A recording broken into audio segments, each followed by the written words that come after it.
A primeira coisa, é incrível, é inaceitável, inacreditável que você tenha em, né, um órgão do Estado uma pessoa que tenha esse pensamento e mais do que isso, que coloque esse pensamento em palavras numa decisão judicial.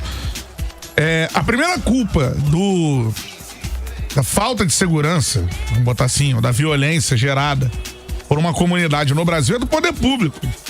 E esse poder público está impedindo que algo exista perto da comunidade que ele, poder público, tinha o dever de fornecer segurança, entre outras situações, né? Saneamento básico, principais mínimas condições de sobrevivência no local. Então, assim, é um absurdo, cara. É de uma desconexão da realidade gigantesca, é preconceituosa demais essa decisão.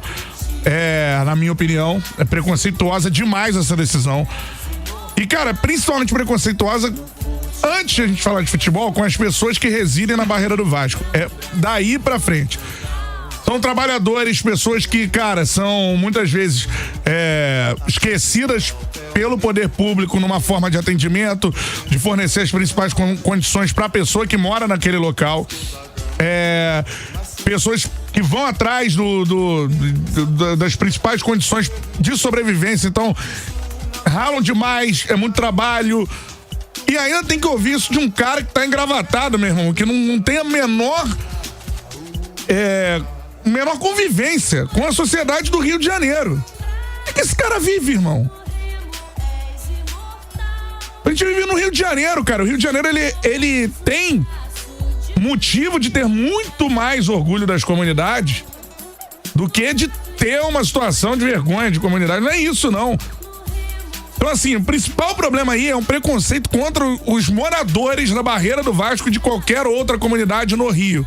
As comunidades podem, sim, ter estádios ou qualquer coisa próximas. Aliás, não podem, deveriam ter acesso à cultura, acesso ao esporte, acesso a qualquer tipo de coisa que o poder público, de uma forma positiva, poderia fornecer para as comunidades, e a barreira do Vasco tá incluída nisso. Então, assim, ao mesmo tempo de um preconceito gigantesco essa decisão, e ainda dela ser endossada, é de uma tristeza gigante. Assim, você não pensa de fato que você tem pessoas como essas ocupando cargos como esse. A gente tem, não é uma só, não são duas. E é um negócio muito triste, cara. E mais do que isso, o cara ter esse pensamento, essa opinião, é ridículo. O cara colocar isso numa decisão judicial, eu não sei nem pra que nível de absurdo isso vai. Então, assim, eu acho que eu acho que é uma parada que a gente deveria, sei lá, pensar em mano, São Januário precisa receber jogos. Sim, é um dos principais estádios do Brasil.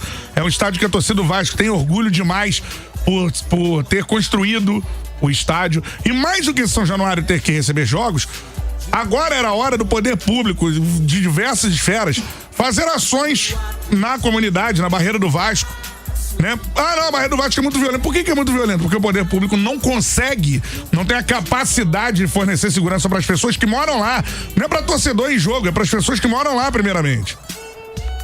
Agora, óbvio, a gente tem que falar também da importância social que tem o Clube Vasco da Gama, que é o único grande clube da Zona Norte do Rio de Janeiro, que é um clube de resistência, sim, um clube que para a comunidade, tanto para a barreira do Vasco quanto para o entorno, fornece diversas formas de inclusão, desde o esporte em si, até cultura, até a situação da educação. O Vasco tem uma escola dentro do Vasco que, né, enfim, recebe pessoas que moram na barreira do Vasco, que jogam no Vasco também, enfim.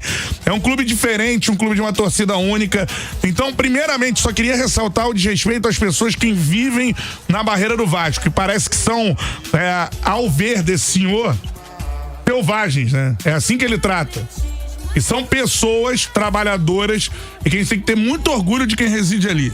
E são pessoas muito mais batalhadoras do que pessoas que vivem em bairros ricos do Rio de Janeiro. Então, a primeira coisa é um absurdo e um desrespeito e um preconceito gigante contra as pessoas que moram na barreira do Vasco.